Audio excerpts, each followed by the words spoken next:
Hello friends, welcome back to my channel food lover মিষ্টি। আজকে একটা খুবই অভিনব রেসিপি, যেটা আমরা সবাই করে খাই, যে চিংড়ি মাছের মালাইকারি।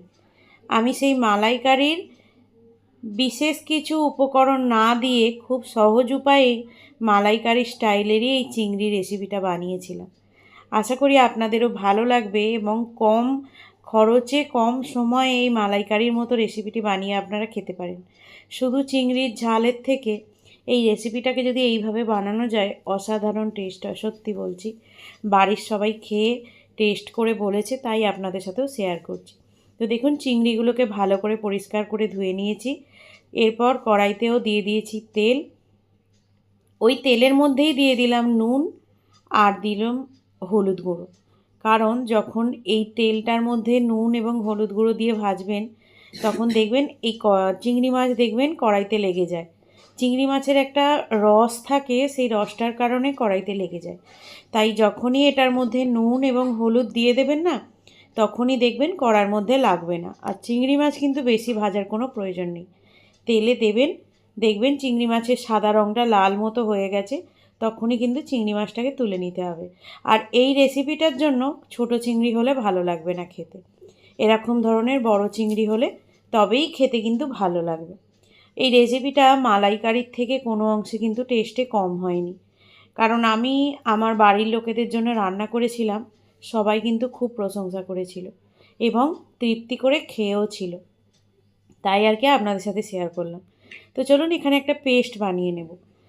দিয়ে দিলাম একটা গোটা পেঁয়াজ, দিলাম 2 ইঞ্চি মতো আদা, দিলাম 10 কোয়া রসুন, ছোট ছোট কোয়া রসুন, 4টে কাঁচা লঙ্কা, একটা টমেটো, দিলাম একটু মৌরি। মৌরিটা দেবেন, স্বাদটা বেশ অন্যরকম লাগে। দিলাম ওই কাজু 8-10টা মতো, আর দিলাম হচ্ছে আমুলের যে ফ্রেশ ক্রিম পাওয়া যায়, সেই ফ্রেশ ক্রিম। ফ্রেশ ক্রিমটা দেবেন, রেসিপিটা খুব সুন্দর লাগে। দেখুন, এদিকে চিংড়ির রঙটা পাল্টে গেছে। চিংড়িগুলো এবার কিন্তু তুলে নেব। দেখুন, কড়াইতে লাগেনি। হ্যাঁ, যেটা বেরিয়েছে সেটা হলো চিংড়ির যে ঘিটা থাকে সেইগুলো।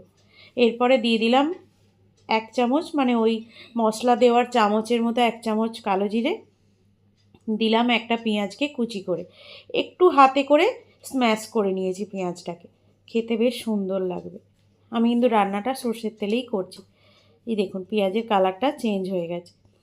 এরপরে এর মধ্যে ওই যে মিক্সির বাটির মধ্যে যে মশলাগুলো দিলাম, সেটার একটা স্মুথ পেস্ট বানিয়ে নিয়েছি। এই যে পেস্টের রঙটাও দেখুন কি সুন্দর হয়েছে না।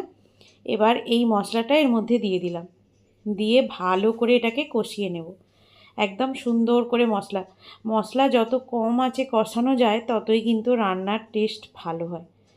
কারণ মশলা আর আমাদের হাতে এখন সময়ও খুব কম, আমরা গ্যাস জোরে দিয়ে খুব তাড়াতাড়ি করার চেষ্টা করি। দেখুন, এতে কিছু গুঁড়ো মশলা দিয়ে দিলাম, বিশেষ কিছু লাগবে না। হলুদ গুঁড়ো, লঙ্কা গুঁড়ো, গরম মশলা আর একটু ধনে গুঁড়ো দিলাম, আর লবণ আর চিনি। লবণটা আগে দিয়েছিলাম, সেইটাকে মাথায় রাখতে হবে, কিন্তু রেখেই তারপরে আবার পরিমাণ মতো লবণ দিতে হবে। পরিমাণটা ভুলে গেলে কিন্তু তাহলেই কম বেশি হয়ে যাবে। দেখুন মশলার কালারটা কত সুন্দর, আর একটু পরে দেখবেন মশলার কালারটা আরও সুন্দর এসে গেছে। এই দেখুন, মশলার কালারটা দেখতে পেয়েছেন? মশলা থেকে যখনই এরকম তেল ছেড়ে দেবে, জানবেন মশলা কষানো হয়ে গেছে। তবে চেষ্টা করবেন এরকম তেল ছাড়া অবস্থা 3বার ধরে কষার, মানে অল্প অল্প জল দেবেন, আবারও নেড়ে নেড়ে বেশ কষাবেন, তবে কিন্তু মশলার টেস্ট খুব ভালো হয়। তো দেখুন, এখানে আমি এরপর চিংড়ি মাছগুলো দিয়ে দিলাম। আমি ওরকমই অল্প অল্প জল দিয়ে দিয়ে অনেকক্ষণ ধরে মশলাটাকে কষিয়েছি। চিংড়ি মাছগুলো দিয়েও ভালো করে আবারও একটু কষিয়ে নেব। চিংড়ি মাছগুলো সিদ্ধ হতে বেশি সময় লাগে না। এই রান্নাটা করতে খুব ঝামেলাও নেই এবং উপকরণও খুব একটা বেশি লাগে না। এই রকম উপকরণ দিয়ে মালাইকারির থেকে কিছু কম স্বাদ হয় না, আমার তো তাই মনে হয়। দেখুন, ওই মিক্সির বাটির যে জলটা ছিল অল্প একটুখানি, সেই জলটাই একটুখানি দিয়ে দিলাম। একটুখানি ফুটতে দিলেই রেডি হয়ে যাবে মালাইকারি স্টাইলের চিংড়ির রেসিপি। মালাইকারির রেসিপিটা আমি একদিন শেয়ার করব পরেক্ষণ। আজকে মালাইকারি স্টাইলের চিংড়ির একটি রেসিপি কম উপকরণে শেয়ার করলাম আপনাদের সাথে।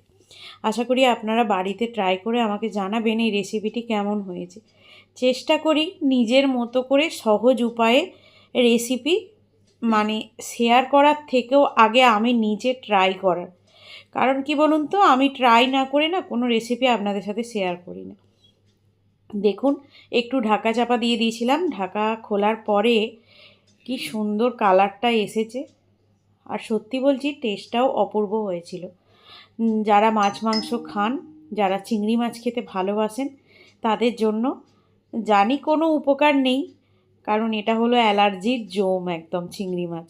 কিন্তু অনেকেই আছে কাঁটা যুক্ত মাছ খেতে পছন্দ করে না, তাই জন্য এই চিংড়ি মাছটা খেতে খুব ভালোবাসে। তাই তাদের জন্য এই রেসিপিটা অবশ্যই বাড়িতে ট্রাই করবেন। দেখুন, এখানে আমি নামিয়ে নিচ্ছি, আমার রেডি হয়ে গেল চিংড়ির এই রেসিপি। তো আপনাদের কেমন লাগলো এটা কিন্তু আমাকে কমেন্ট করে জানাবেন।